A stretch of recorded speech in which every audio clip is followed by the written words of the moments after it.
Hello viewers, welcome to Netflix Sports. I am Jay, your host for Netflix Sports Updates, and we'll be looking at the latest transfer news. I have with me here John Trees and Nana Spirito. We are going for a quick breather. We'll be right back. Stay tuned.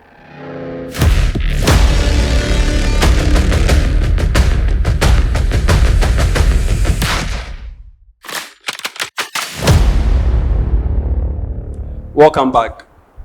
Welcome, gentlemen. Thank you. I will be starting off with the latest transfer. That's the fresh, aber fresh. That's Ikan Gundogan going back to Manchester City. What are your views on it? Hello, viewers. I'm John Trace. I'd like to say a very good day to our viewers out there. Welcome to Netflix TV. We're talking about the transfers or transfer update that is coming just recently, or we are receiving. I would like to delve into Ilkay Gundogan's return to FC Barcelona, Manchester City. Nobody expected this transfer to go on.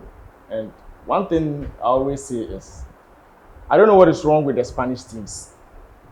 Because you had a player who just came into your team and he stabilized the midfield for you. So I see no reason why just after one season, they just want this guy out from the team. What is wrong? Because Barcelona has a whole lot of midfielders on injury list. Talking about Frankie de Jong, Pedri coming back, and we all know he's not fit enough. So you sending Gundogan back to Manchester City, maybe there's a problem behind the scene that we outside we are not. Or maybe it might be the wages. Yeah, because of the wages. At least they need to cut down their wages in order to register players. One thing I want to understand is when Gundogan was going to Barcelona, they didn't pay anything for him. Yeah, and they knew their financial status before coming in for him. So what happened? Just in the space of one season, had Barcelona won the league, would they ask Gundogan to leave? Well, I'm not sure that. So that's one thing we should be so much surprised. And looking at him going back to Manchester City, Pep Guardiola will never say no to Gundogan coming back. Unlike João Cancelo's own situation, you can just compare that to Gundogan. So, do you think it's because of the way the player's nature, because he's quiet, he's calm, he doesn't really like talking, engaging, and all this? That's the reason why they are taking advantage of him to treat him that way. I think we are getting two stories or two scenarios concerning this Gundogan situation. A different news from the camp of Gundogan and another news from Barcelona. So we don't know who's telling us the truth. We definitely don't know who's telling us the truth. Probably it may be him being so calm. How much, if I may stand to be corrected, how much is he even taking at Barcelona? Not too much. I don't think it's more than some of the players over there. Oh yeah. And maybe if they would have told him to reduce his salary or something like that, I think he may be calm enough and do that, because others also did that. So Gundogan having so much offense around, he could have also requested for a transfer. That okay, fine, since you guys don't need me again, I want to leave. Okay. So what are your views as a Barca fan and as a panelist? How do you feel about the news? Oh, so he's a Barca fan? He's a Barca fan. A strong one. Yeah, welcome. You're watching Netflix TV. My name is Onana Spirito. From what we were saying, honestly speaking, I am not happy with the transfer situation of the club. You signed a player of that caliber to your team.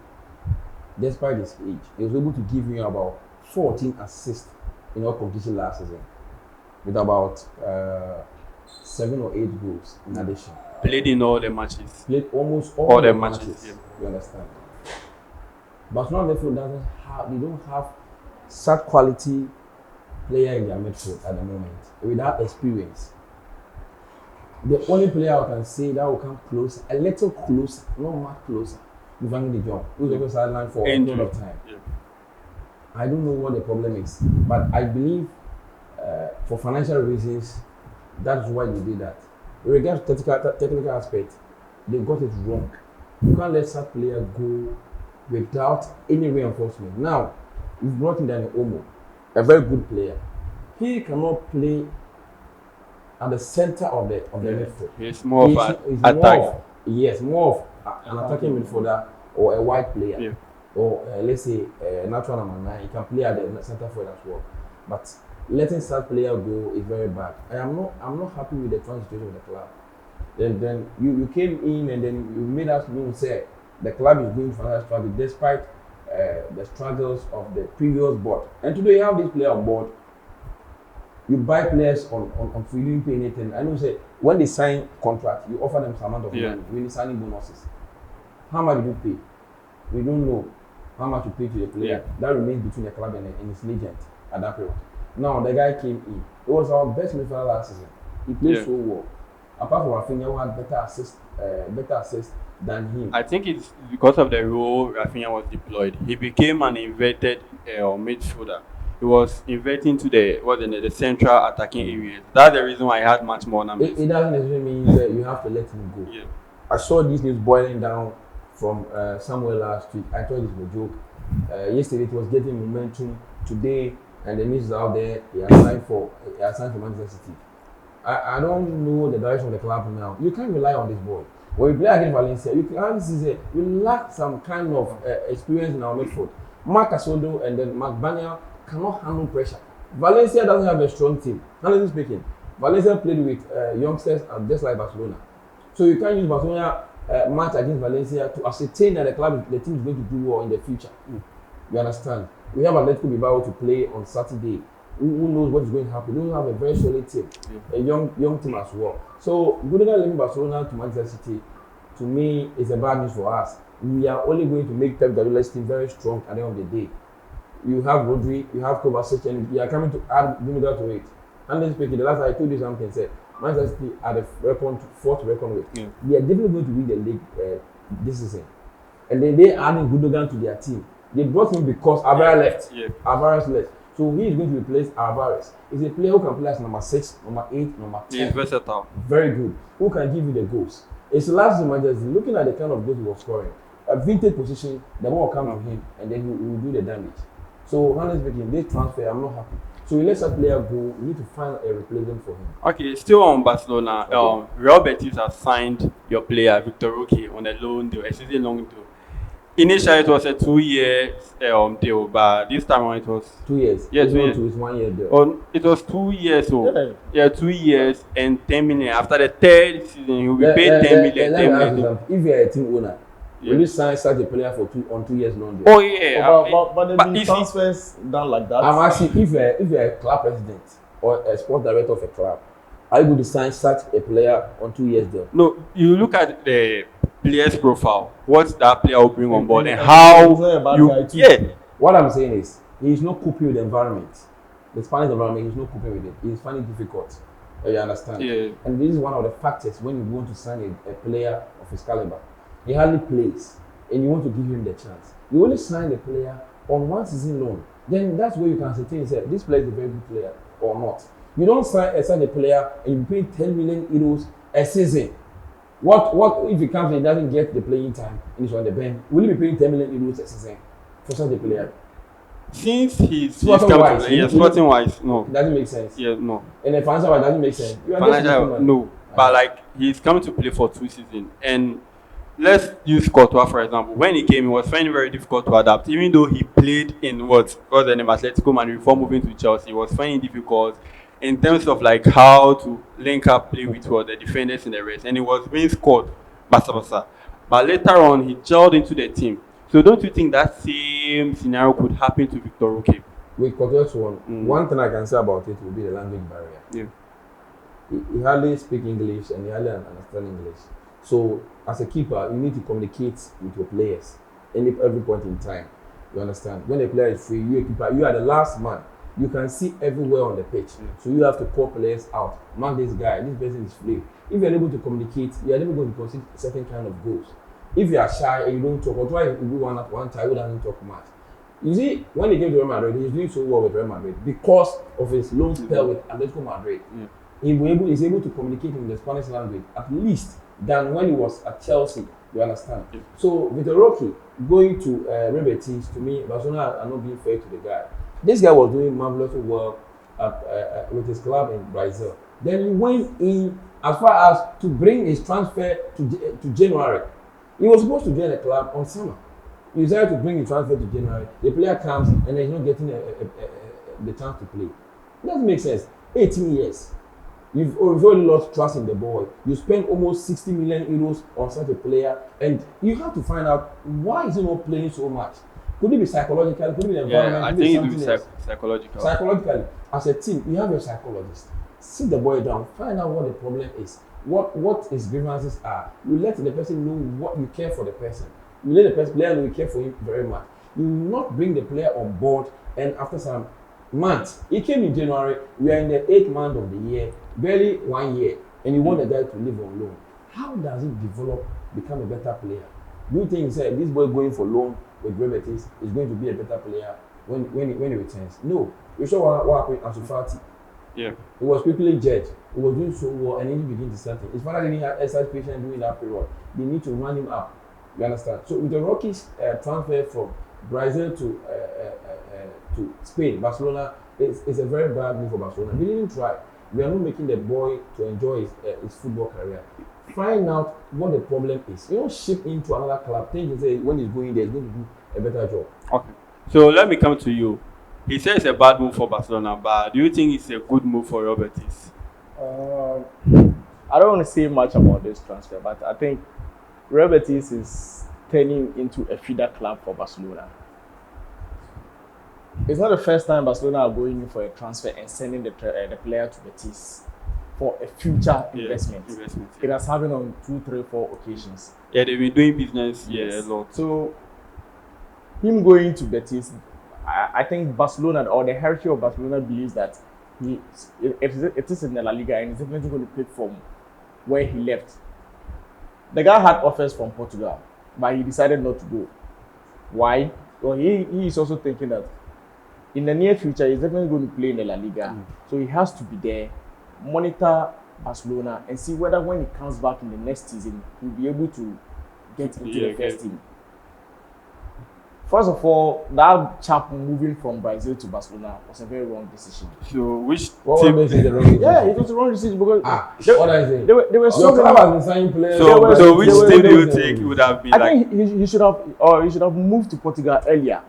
You could see the Brazilians' impact in the Portuguese league when they go there. But right now, looking at the crop of players that are coming in, most of them are coming to Spain and they are doing very well. Talk of Vinicius Junior, Rodrigo, and Hendrick. Even though Hendrick hasn't really started. I really understand this. But go to the Portuguese league and count the number of Brazilians or South Americans. Nobody is disputing that fact. But don't say it's a wrong move. Your club has been signing players from Brazil. We shouldn't forget, before him coming, Barcelona had Lewandowski on board. Yeah. You didn't have a backup for him. But they signed him as a backup. Backup striker. And you think Barca would have given him that chance? That is the problem we are facing. That's what we are talking He coming about. as a backup, Barcelona could have let Ansu Fati be there because he was back from his injury. And why did they send him on loan? Ansu is not a typical striker. Ansu is a wide player. Who can play at number 10? He's more like You can't use even his stature as a pure number 9. Why? No. Normally, if a team likes crossing ball, you have to go for a tall players. Yes. You don't engage players who are short, who don't have that physique. Yeah. I mean, look at El Haaland. Look at I understand, but look at how do you call it? Aguero. Look at Aguero's numbers. These people are these players. They are very bulky. Even though he's short, but he's bulky. He has the physique, so he can be able to like outwit players. Did you watch Rocky when he was in Brazil? Okay, So it doesn't matter the height or the kind of physique that he finds himself in. The boy is very sharp. And Barcelona, at least they could have tried the boy for some of the few games. Oh, but you see, Barcelona is good for nurturing talent. We all know that. From the La Masia, there is a give chance towards young players. But so not if to the as child a that player, they buy outside. Pedri was a child bought from outside. I understand. You mentioned Pedri. Then you mentioned like 5. Gerard Piqué was a child we bought from. Gerard Piqué, especially Gerard Piqué came back to Barcelona as a very matured player. He was in Manchester United for 2-3 seasons. Before him coming back to Barcelona, he won the Champions League. Getting an exposure in the EPL makes you stronger in everywhere you go. So don't say you bought him. You didn't use him. You gave him to Manchester United to develop the boy for you. What are you talking about? Manchester United developed. When he went to United, was he playing at their B side or their senior team? He wasn't went playing straight into the first senior team. So you did not give him the chance at your place. How many times did they give him? They had Vidic They have Ferdinand, they have West Brown, they have all the But players. he had his But numbers still too. win. John O'Shea, all of them. Yeah, all of them were there, but still, Yes, still but he went had straight to he them. has Looking at the pecking he order, played a he part didn't in the United setup. Which But- part? How many matches did he play? He played in almost 80 matches. So He's a second so what makes you think if Rocky should sit at Barcelona even this No, to season he's me, going to get that? I was chances? thinking, at the moment, we don't have any natural number 9 apart from Ronaldo in our team, our setup. You understand? So this guy can be given some minutes to be played. You understand? Along the line, 20 minutes, 60 minutes. in the Copa del Rey. But you see, No, in the league. thing is that You can't always rely on Lewandowski. Like, imagine Lewandowski get hurt throughout the season. You don't have a striker. You definitely going to need somebody there. But the market is still open. You can still All go right. in for a Where's the striker. money? Sell your We players. should sell. We've been the doing players, they are not this for a while, even and they are not even able to sell the players. That's the reason why they are leaving good There's ground one and thing. free There's agent. one thing about Barcelona is sometimes that I think they are just I don't know. They are just selfish. You Anyway. need money. You have your players there. You can sell. Why are they refusing to sell Pedri or Arayo? They are refusing to go. No, they don't No, want to like sell. you see, some of them are refusing to go. Barcelona had No, good like it's offers like for Arayo, but they no. Let me The thing ask is you that something. the thing is that The fact that we are going through some kind of financial difficulty doesn't guarantee that we should be selling our key players. We don't run football. But you are club buying like for that. another one. Don't forget, if you are winning matches and are getting the results, the sponsorship will come by itself. yeah. When the results are coming and winning trophies, it will come by itself. Football is run based on loans. You can't tell there's no club in Europe who doesn't own. There was somebody who tell Bayern Munich, Tottenham Hotspur, they don't owe. But I don't think that is that's a lie. I want you to be owing some staff, you be owing some sponsors. You understand? So you shouldn't come and sit and tell us that we should sell our key players. We should sell Gavi, we should sell Arojo. Meanwhile, the club is buying enormous players, about 100 players. What sort of management is that? Okay, this is where we end today's show, and thank you, gentlemen, for coming. Wow. Thank you. Even though this discussion was really insightful, it was interesting, but this is where time will permit us to draw the curtains. Okay. And thank you, viewers, for your time with us. We really love and appreciate whatever you are doing for us. But don't forget to subscribe to the channel if you haven't subscribed yet. Drop your comments in the comment section and like. Quick update coming that German international goalkeeper Manuel Neuer has retired from the national team as a goalkeeper. Mugabe of German national team. Mugabe. Alright, but he has really paid his dues and he has really done much work for Germany. He has won them many trophies and the rest. So that's the legacy has left. We hope that extension, like he said, will also play part in the German national team. Thank you.